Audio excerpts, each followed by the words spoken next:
Bonjour, bonsoir. Cette vidéo a été conçue pour le Forum mondial des économies de l'art, initiative de la Biennale de Paris, à qui je remercie pour l'invitation. Le titre que j'ai donné à mon intervention, Alter Economy, a influencé mon choix de participer au forum via ce format, c'est-à-dire une présentation vidéo. En participant à distance, j'ai voulu prendre la contrepartie de l'engouement du déplacement que je constate depuis quelques années dans le monde de l'art. Il semblerait que pour en faire partie, il faut voyager et suivre la cohorte d'artistes, galeries, curateurs, critiques et collectionneurs qui le font tourner. Je préférais, pour être conséquente avec ma pensée, d'utiliser les moyens à notre disposition aujourd'hui. On peut s'exprimer et se faire entendre sans se déplacer, évitant ainsi des dépenses aussi bien économiques qu'écologiques. Avant d'examiner quelques instances où l'économie de l'art a été en quelque sorte altérée, il me semble opportun d'esquisser rapidement le parcours habituel de l'artiste contemporain, l'artiste de nos jours, je veux dire. Ça permettra de dégager un peu le contexte économique dans lequel il ou elle évolue. Et si vous le voulez bien, je ne veux plus préciser cette distinction de genre, je vous prie de la prendre en compte chaque fois que je parle au masculin. Alors, le parcours de l'artiste. Cela démarre en général avec une formation dans une école d'art classique ou alternative. Et alors que, bon, il y a aussi les autodidactes qui s'assument en artiste à un moment de leur vie, un artiste non diplômé en quelque sorte, qui peut s'en sortir très bien aussi. En règle générale, quand même, une fois que l'artiste s'identifie comme tel, il cherchera à montrer son travail, le donner à voir, le présenter à un public, peu importe sa nature. C'est là que son parcours devient celui du combattant. Ce n'est pas chose facile que de s'insérer dans les circuits d'exposition. Certains auront la chance d'y être introduits par leur entourage, mais c'est assez rare. Autrement, il y a les concours, organisés par les secteurs publics ou privés. Pour présenter sa candidature, il faut préparer un dossier. L'artiste doit y inclure sa biographie, justifiée d'un minimum d'œuvres déjà produites, élaborer ensuite un discours conséquent pour justifier l'intérêt de son travail. Des préférences, l'artiste sera familier avec les références esthétiques, sociologiques et philosophiques du moment. Un dossier de candidature, c'est à peu près comme une lettre de motivation, c'est un concours, il ne faut pas l'oublier. Le candidat doit briller sans paraître trop prétentieux, impressionner sans ennuyer avec des lourdeurs inutiles, convaincre en somme. Parfois, les artistes sont obligés de faire appel à un professionnel pour franchir cette étape, quelqu'un qui écrit les dossiers, les rémunérer parfois sans aucune garantie d'être pris. Il y a les résidences aussi, auxquelles on accède également en soumettant un dossier. Les résidences, allant de quelques semaines à plusieurs années, permettent aux artistes d'avoir un atelier et d'intégrer un lieu de création ou de production, souvent payant également, où ils ont l'espoir de croiser les chasseurs de tête de l'art. Les résidences, et c'est mon avis personnel, notamment pour celles qui se prolongent sur plusieurs années, sont plutôt des lieux de sociabilité qui certes permettent aux artistes de se plonger dans la création, mais surtout de se créer un réseau et de réaliser comme artistes en quelque sorte à côté de leurs pairs, avec le risque toutefois de mener une expérience en bulle sans autre horizon que celui où se déroule la résidence. Les plus fortunés seront découverts par un collectionneur ou mieux encore pris par une galerie. Être représenté par une galerie, c'est la carotte pour beaucoup d'artistes, avouons-le. C'est une perception généralisée que l'artiste à succès aujourd'hui est forcément dans une galerie, des préférences renommées. Il fait l'objet des expositions et des solo shows avec vernissage. Il voyage car son travail est exposé dans les foires, salons, biennales où sa galerie est présente et il a nécessairement des collectionneurs. On pourrait croire que la reconnaissance artistique se concrétise dans l'exposition, ce moment où l'artiste se donne à son public, lui offre ce qu'il sait faire. Et à ces propos, j'ai lu récemment une biographie de Daniel Buren où il dit, et je vais le citer, « Il est clair pour moi que le drame pour un artiste est de n'être jamais ou rarement invité à participer à des expositions. Cela finit toujours pour se ressentir très négativement dans son travail. » Mais qu'entend-il par travail? Je pense plutôt qu'il dit vente, car c'est là qui se consolide la réussite de l'artiste aujourd'hui. C'est ce qui va lui permettre de vivre de son art et de vivre même en artiste avec les privilèges que je viens de citer. C'est en somme un système de l'art enraciné dans le marché et complètement pris dans ses engrenages.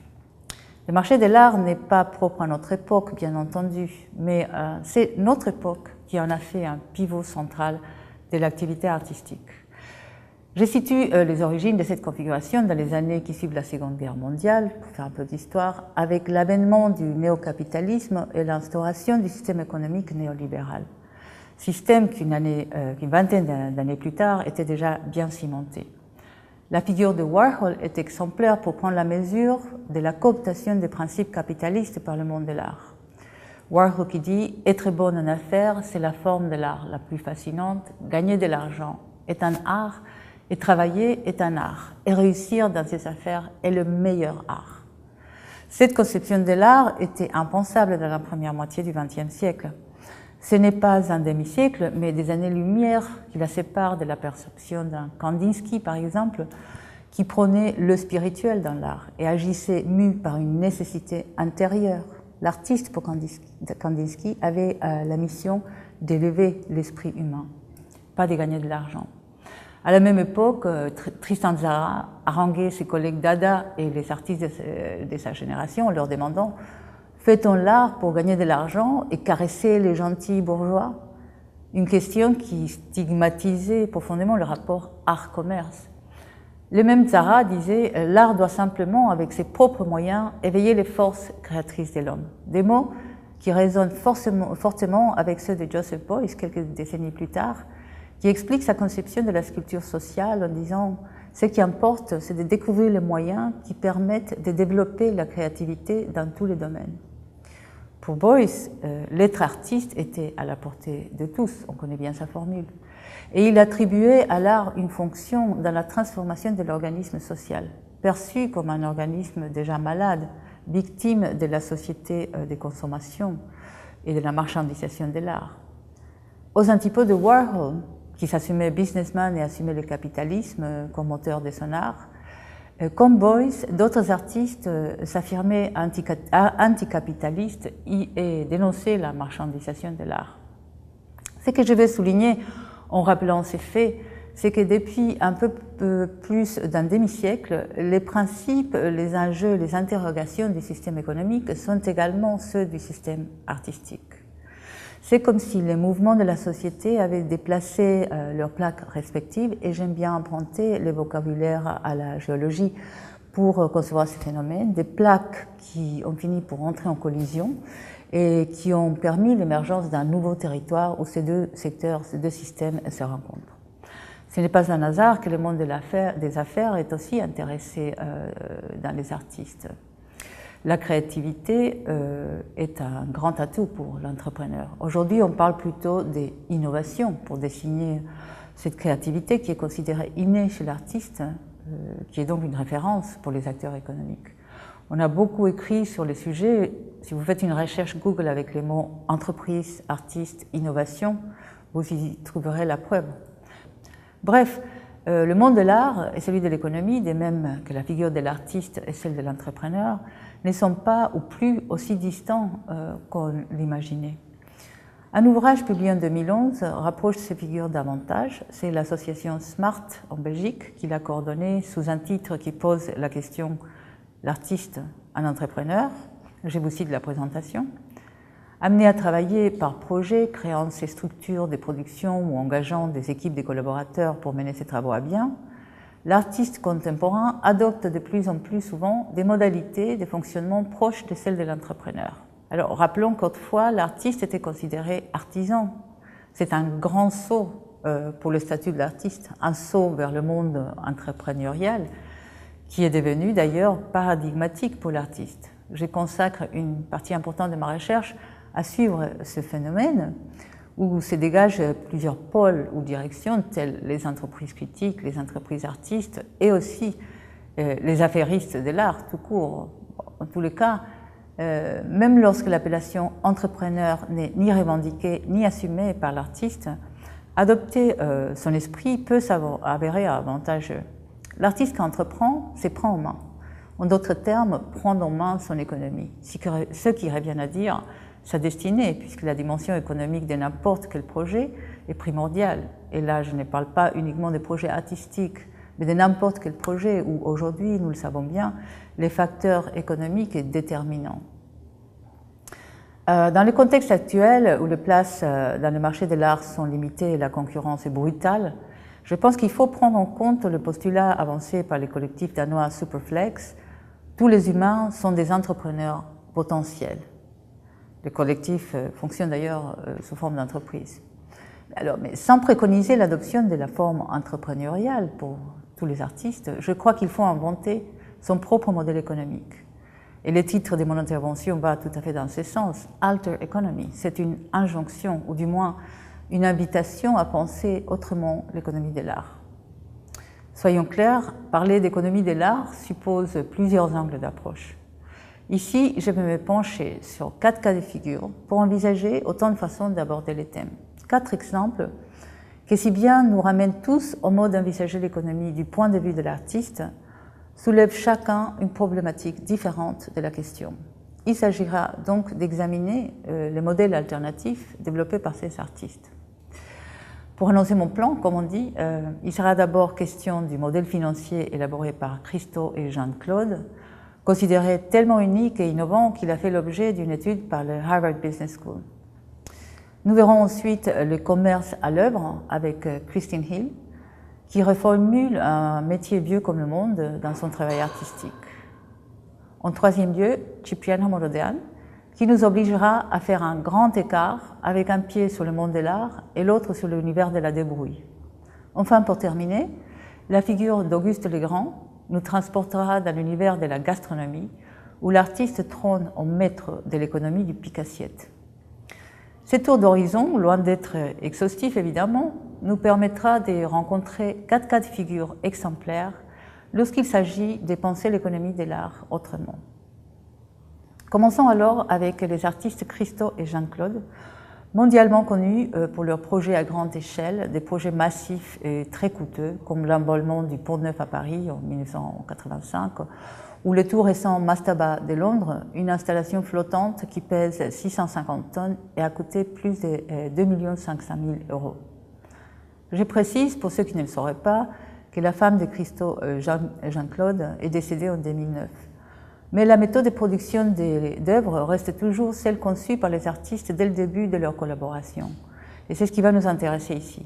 Certes, on peut dire des artistes Christo et Jean-Claude qu'ils font partie du people de l'art. Ils ont une place garantie dans l'histoire de l'art du XXe siècle et leurs œuvres ont beaucoup de succès auprès du grand public. Pourquoi alors les inclure dans un discours sur des économies alternatives? Eh bien, ce que beaucoup ignorent, c'est que les projets du couple, tous sans exception, ont été entièrement autofinancés. Ils n'ont jamais accepté du sponsoring ou du mécénat. Le financement de leur projet est obtenu par la vente des dessins préparatoires réalisés par Christo. Une méthode assez banale, on pourrait penser, la vente des dessins. Sauf que ce n'est pas aussi simple. D'abord, ils n'ont pas de galerie. C'est eux qui gèrent les ventes via une société qu'ils ont créée à cet effet. Pour eux, la liberté artistique ne peut être obtenue qu'en restant complètement affranchi des circuits économiques officiels de l'art. Il faut également savoir que leurs projets, toujours éphémères et souvent d'une grande complexité technique, prennent énormément de temps à voir le jour. Pour le Running Fence, par exemple, une clôture de 37 km de long qui s'étendait sur les collines du nord de la Californie, il avait fallu 3 ans et demi de préparation et de négociations avec la ville, alors que l'œuvre allait rester sur place pour seulement 14 jours. Mais 3 ans ou 4 ans, c'est rien. Le projet The Gates à New York démarre en 1979 et ne sera réalisé qu'en 2005. Cette lenteur, qui introduit une perception et un vécu tout autre du temps, contribue sans doute à l'économie du projet. C'est justement l'élément temps qui a été déterminant dans l'aboutissement de ce modèle économique. Et là, il faut introduire Jeffrey Deitch dans la formule, le critique, galériste et curateur new-yorkais, expert également en administration. Il détient un MBA de Harvard. Deitch connaissait Christo et Jean-Claude et les aidait parfois à vendre leurs dessins. Il raconte qu'il avait remarqué qu'il y avait un moment de crise quand la réalisation du projet s'approchait. Les artistes étaient plus pressés, désespérés, prêts à baisser le prix des dessins pour pouvoir finaliser les projets. C'est alors que Deutsch voit la solution. Ouvrir une ligne de crédit et attendre que les projets soient réalisés pour vendre les dessins. Bien plus cher, bien entendu. Cette méthode spéculative est propre au marché de l'art, donc en cela rien ne distingue Christo et Jean-Claude des galeries ou d'autres maisons de vente. Je reprends ici les mots de Deutsch pour nuancer cette démarche. Interrogé sur la relation entre art et finance, il dit « Vous ne pouvez pas les séparer ». Et il précise « Ce qui m'emporte le plus, c'est l'art. Et je veux être du côté qui aide à produire l'art. Le commerce de l'art est probablement le moyen le plus efficace pour le soutenir. » Avec cet exemple, j'ai voulu faire une place à une économie qui se dégage du marché de l'art tout en s'ancrant profondément dans la pensée capitaliste. Cette vision est à prendre ou à laisser, mais à connaître en tous les cas. Alors, la notoriété et les connaissances de Christo et Jean-Claude ont certainement contribué à rendre viables ces modèles économiques.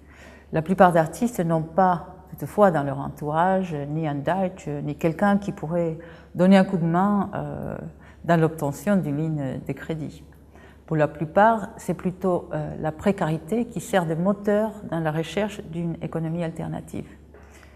L'artiste que je vais évoquer maintenant, Christine Hill, d'origine américaine, déménage à Berlin en 1991 sans connaître grand monde, sans parler la langue et sans autorisation de travail. En fait, son plus grand atout, c'est sa devise « Fais de ton mieux avec ce que tu as sous la main », ce qui va être central tout au long de son parcours.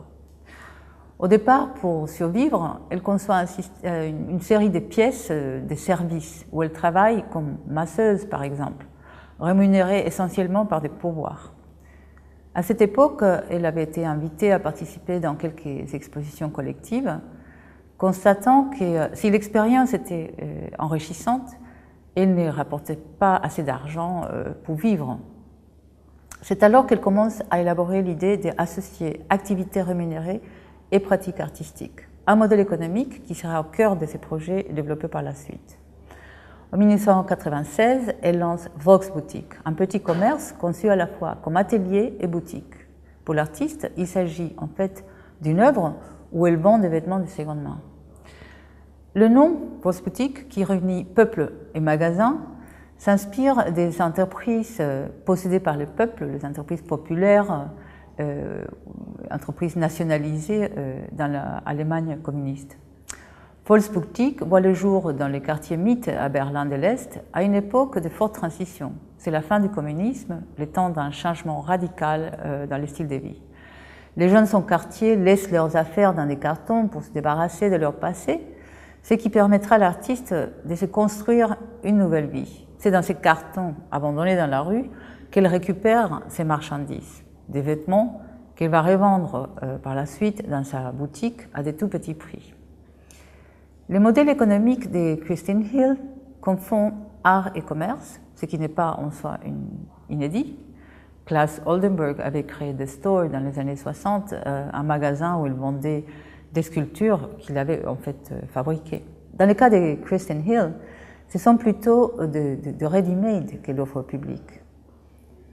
L'économie de son œuvre est activée comme commerce d'objets rejetés. Peu de temps après, il va y avoir un grand changement. Volksboutique est repéré par la curatrice Catherine David, qui invite l'artiste à faire partie de Documenta, donc c'est Documenta 10 en 1997. Une franchise de sa boutique sera donc installée à Kassel, dans un espace avec pignon sur rue, où l'artiste mènera sa vie de vendeuse pendant la durée de l'événement.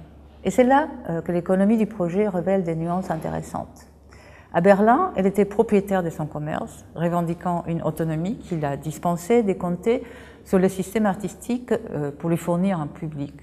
Elle était libre aussi d'attribuer et afficher le prix des habits qu'elle vendait.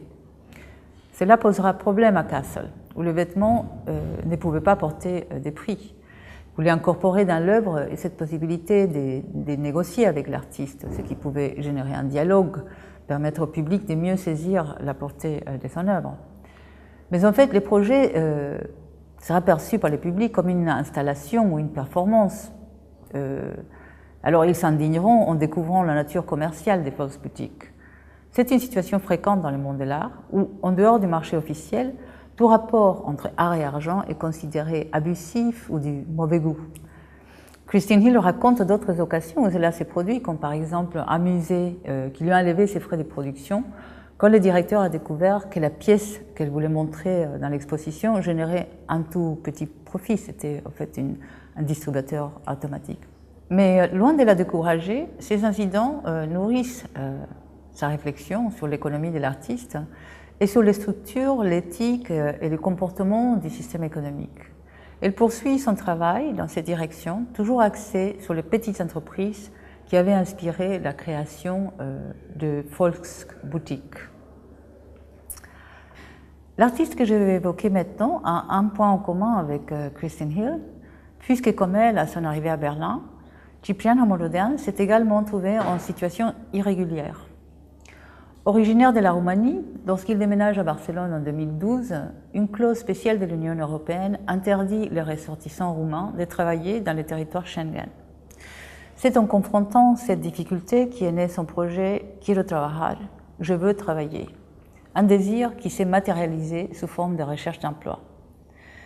Alors, n'ayant pas l'autorisation de travail, il a fait comme des centaines d'autres à l'époque, c'était le moment fort de la crise en Espagne. Il a eu recours au marché noir pour chercher un emploi. Un marché noir qui, curieusement, se déroulait en pleine lumière du jour, c'est-à-dire dans la rue.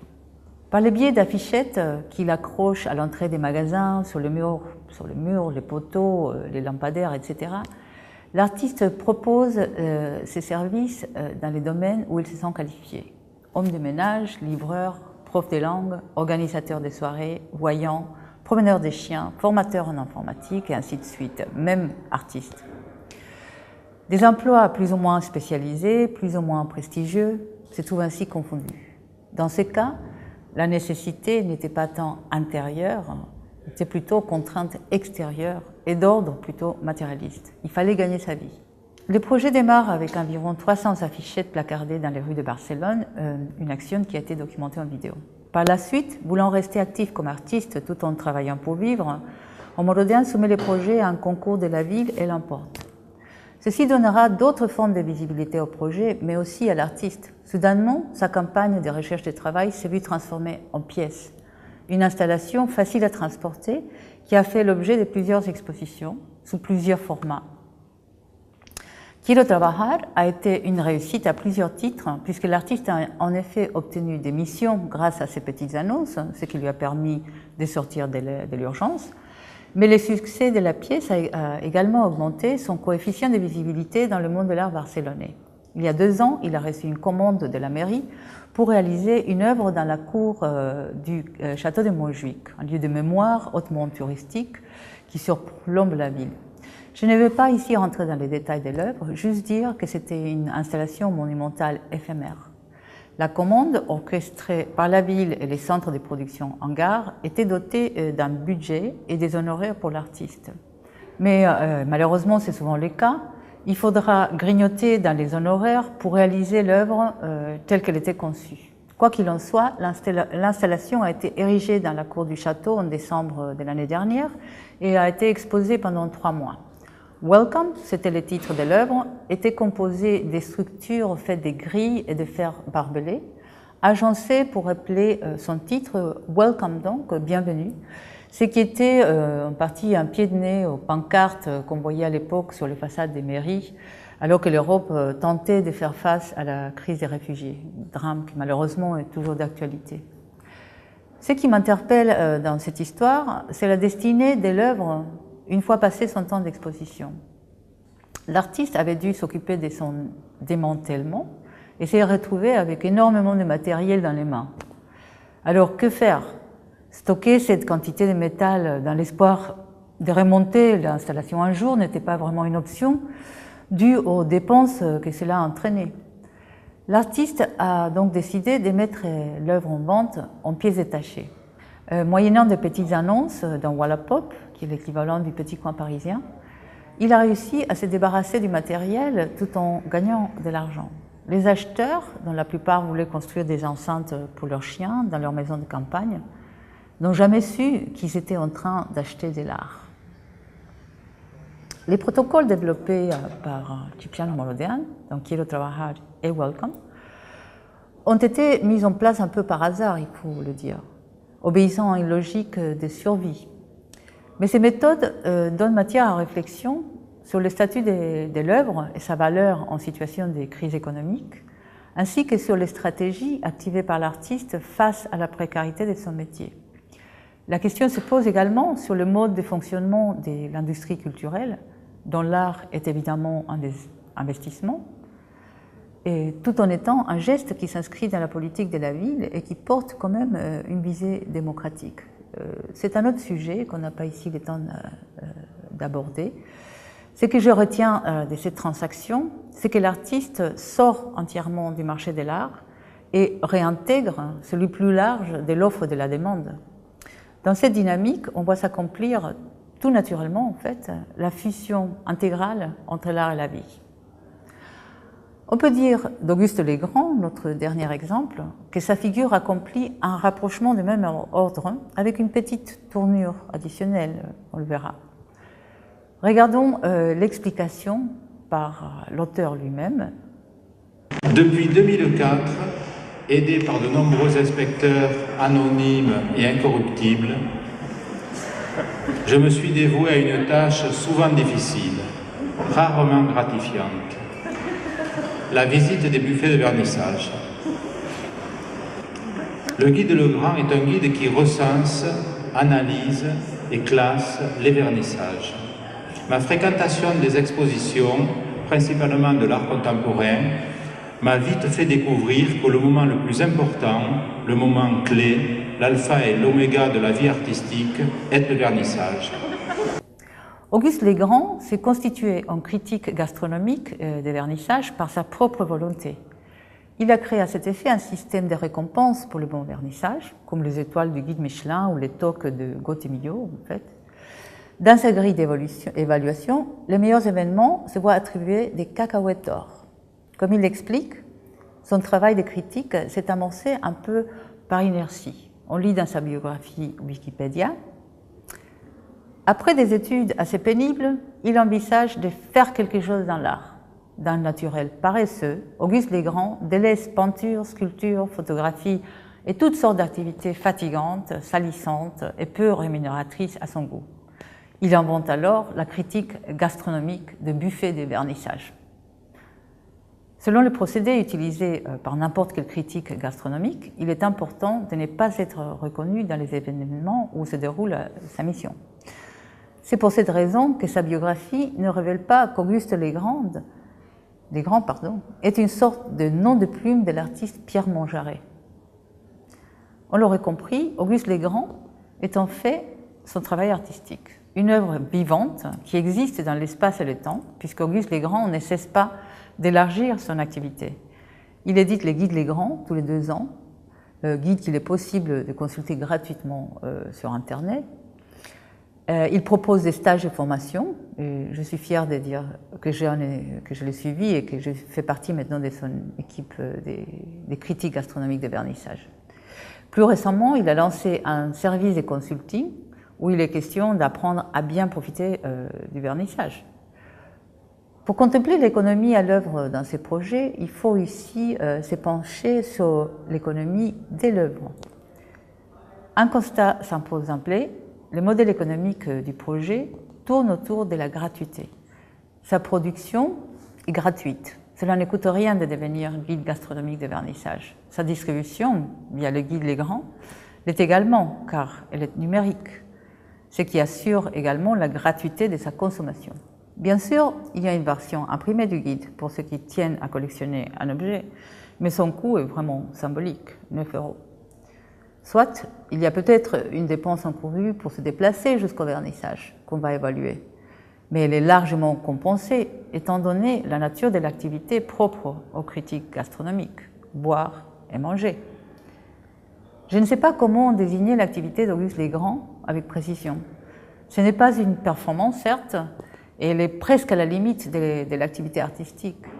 Mais en fin de compte, comme le signalait le grand Gustave Courbet, les titres, en aucun temps, n'ont donné une idée juste des choses. Ce que je retiens, pour la réflexion qui nous engage ici, c'est que Auguste le Grand représente une œuvre à coût zéro, un système économique qui existe en se passant complètement du marché de l'art et qui prend même avantage d'un de ses dispositifs, le vernissage. Dans le mot de l'artiste, ce qu'il développe, c'est l'économie du pic-assiette. Non seulement il n'est pas nécessaire de trouver un financement pour réaliser le projet, celui-ci rapporte du profit à son activateur sous forme de nourriture, de boissons et des moments sympathiques passés à socialiser et à rencontrer du monde. Pour conclure, récapitulons les leçons qu'on pourrait retenir des exemples que nous avons contemplés. Avec Christo et Jean-Claude, on apprend que la liberté de l'artiste est possible quand il se fait entrepreneur. Avec Christine Hill, on s'éveille au fait que les opportunités se trouvent tout près de nous. Avec Cipriano Morodian, on comprend qu'il y a toujours un système D dans le monde de l'art. Et avec Auguste le Grand, qu'il convient de trouver son point faible et renverser le rapport du profit. Alors avec ces réflexions, il est temps de nous quitter. Je vous souhaite une très bonne soirée.